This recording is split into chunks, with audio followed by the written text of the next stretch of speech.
In the 2020 election, nearly 32 million Latinos voted, with many pundits shocked at exit polls reporting that President Trump grew support among this group to about 30%, which helped him carry the states of Florida and Texas.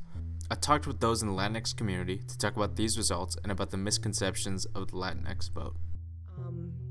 But I do think there are a lot of nuances that the media kind of ignored when reporting that as well. And culturally, obviously, there are some similarities, but the massive similarity is a shared colonizer, right? Like that's why we call both of these groups like Hispanic or Latino. And so I think that there was definitely a disconnect in the media representation saying that Trump got the Latino vote, especially when you consider how many Latino votes are suppressed. Yeah, I think we're not one shoe doesn't fit all. Like we're not just um yeah, we don't all come from the same backgrounds. We don't all speak the same language. We don't, I guess again, it's just a social construct, or it's just a way to box us in to make it easier. Latinos aren't all one race.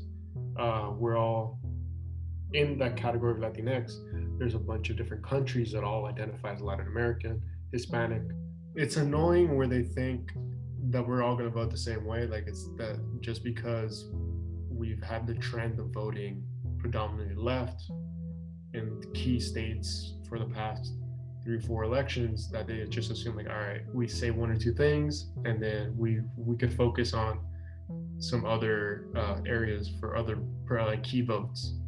On top of this misgrouping of Latinos together, the students pointed out to the deep emphasis on religion that plays a major factor in the politics of many Latinos. Latinx people, they voted for Trump because simply, even though they knew that he was anti-immigrant, all that stuff, what divided them was the religious issues and like abortion.